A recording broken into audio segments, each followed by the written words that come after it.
Hey there, today I want to talk about a side of this miniatures gaming hobby that I don't really talk about that much with, well, painting. My name is Nate, and welcome to the Gamers Guild.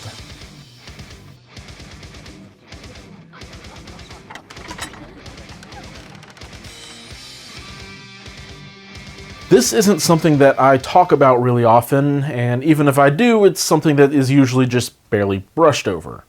Mostly because I consider myself a pretty average painter. I do enjoy this part of the hobby and have learned a lot over my years of painting, in large part thanks to, well, YouTube videos. And that wasn't really a source of information I had when attempting my first painting attempts, unfortunately. I didn't know the difference between the Testors model car paints compared to the Citadel acrylics. I just thought that one left a shiny finish and the other didn't. So the main reason I have grown as a painter is 100% thanks to the dedicated painters on YouTube and Twitch who have great videos and streams on different techniques, color theory, and so on. I think the other reason I haven't really touched on the painting side of the hobby is because I would just be echoing other things that I have heard from these people who are far more knowledgeable on that subject as a whole. So if you want to just turn this off immediately and go search painting tutorials, I wouldn't blame you. Also, it makes sense that being able to put together a decent painting video, that one would want to have decent footage of, well, someone painting, and I do not really have the resources and setup to accomplish that. Now, if that changes, I might try and stream me painting my pile of potential, as it would be cool to just interact and talk MCP game ideas and theories, and also help me lessen that large pile. But that's not what this is about today. Today I want to talk about the 4 ways I go about getting paint on my models, and why none of them are any better or worse than the others. And by the way, that applies to you as well. There isn't a wrong way to paint a mini. There isn't a wrong color scheme, there are no bad techniques. The hardest part of all of this advice is to only judge your work to your own other pieces of work, because we're able to see masters of the hobby on social media, YouTube, Twitch, etc. I know it's the hardest part for me to acknowledge when painting a mini, so there it is. The first style of mini painting is painting within my comfort zone. For me, this is typically getting down some base coat colors, different color washes to maximize some of the contrast there, and then a layer or two of highlights. This could also be seen as the Duncan Rhodes method, since it's a lot of what he seemed to teach during his years at Citadel and Games Workshop, and his painting tutorials you can find there.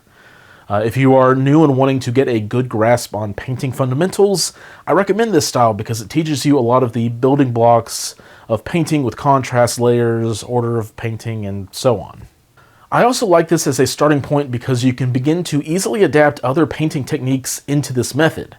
Wet blending, glazing, maybe some non-metallic metals, which all leads me into the second category, which is pushing your limits.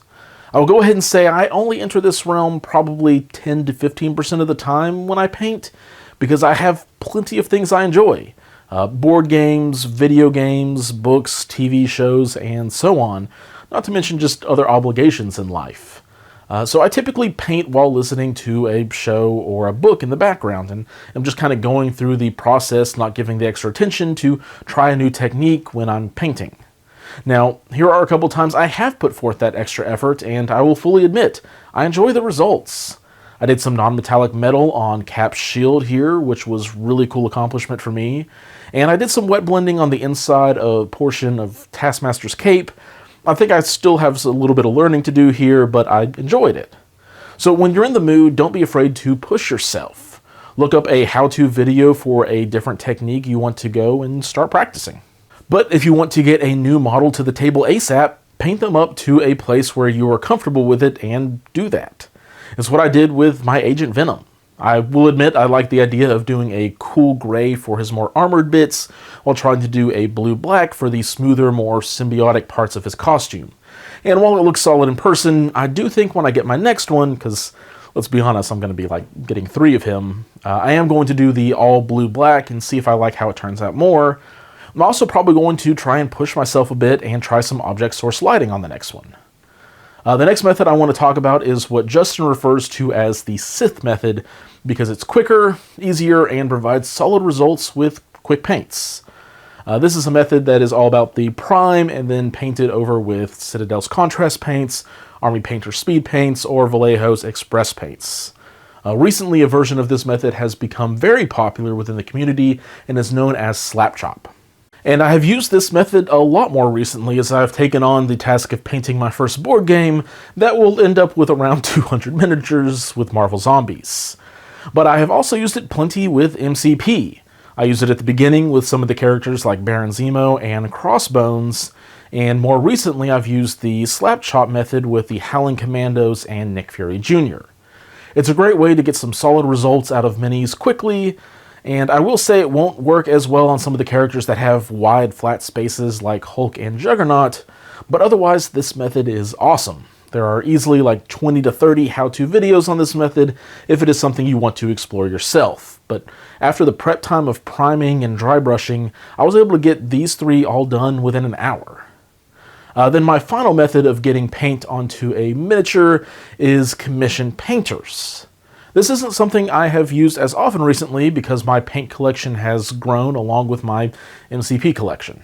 However, I absolutely use commission painting for like 90% of my models for the Marvel Universe Miniatures game when the Marvel Miniature Game license was held by Knight Models, because it was about the same price to buy all of the paints I would need to paint up the collection as it was for the price of the commission. And I now have also used a different local painter to get my Sentinels painted up. So quick shout out to Bee's Painting Creations. She has done plenty of awesome stuff that you can check out on her Instagram that I'll link below if you like it enough. And I know she has some room for additional projects. If after you see her work, you can contact her through Instagram. I think of all of her projects though, Maui Hulk is by far and away my favorite by a mile. But let's talk about commission painting for a second. It definitely isn't for everyone, whether this is the additional cost that comes tied to it or because you just really enjoy this part of the hobby, and that's totally fine. But I think the commission painting is also a great resource that the minis community should utilize. For me, it will be an occasional project that I send off to Bee if I don't feel like I have a good vision for the project, or maybe don't have the time I feel like the models then deserve. In the case of the Sentinels, it was a bit of both. I had them built and primed and even started painting one of the normal Mark IVs, trying to use glazes over a true metallic, but it didn't really come out how I was hoping. So, along with being a bit discouraged and having other projects I wanted to move forward with, it was just a great time to utilize this method of getting paint onto a model. I will go ahead and say real quick, I haven't used some of the online painting services that companies like Frontline Games and others provide, so I can't speak to those. But when using a local painter that you aren't personally familiar with, I recommend starting with just a few models and paying half up front and then half upon completion. Starting with just a few characters or maybe a squad of minis will also be able to get you a good idea of the speed, communication, and style of the commission painter. And if you like how that commission goes, then maybe move up to a larger project. But that's just a bit of advice from me about my process and what has worked well in my experiences. I don't think that there is any shame to using a commission painter, whether you paint some of your own stuff or just have no interest or time to do it yourself. Now, don't go submit someone else's work that you commissioned in a painting contest or anything like that. That just kind of seems silly. But these are the 4 ways I get paint onto my minis, and I really hope anyone watching knows that it doesn't matter how you go about getting the paint on your minis, whether you're spending hours on a single piece or slap chopping your way through your own pile of potential. That is all I have for today as far as painting stuff goes. I do have a new announcement though. With the growth of the Guild's podcast, as we begin to dip into some Star Wars Shatterpoint stuff, we've decided to open the Guildhall Discord to the public. There will still be additional perks for those who are supporting us on Patreon, but we want to hopefully grow an active community that has, as a priority, just really focused on having fun on the tabletop. So if you want to join us to talk about the games we all enjoy, you can find a link down in the description to join us there. And with that, I want to say thanks to the members of the Guildhall who have been supporting the channel and podcast with your contributions. Don't think it's that far of a stretch to say that I would have stopped doing this a time or two if it was not for your guys' support. And if you're shopping online for your mini stuff anyways, consider using one of the guild sponsors to support an LGS that is hosting game nights and a place to play for their own local players.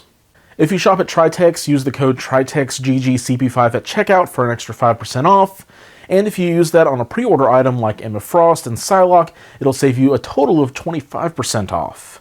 I will also mention that Tritex is taking pre-orders for Shatterpoint as well, if that's something you're interested in, and they have mentioned that any promos like Ahsoka they get will be going to those who pre-order first. So reach out to them for more details about that if you're eager to get your copy secured.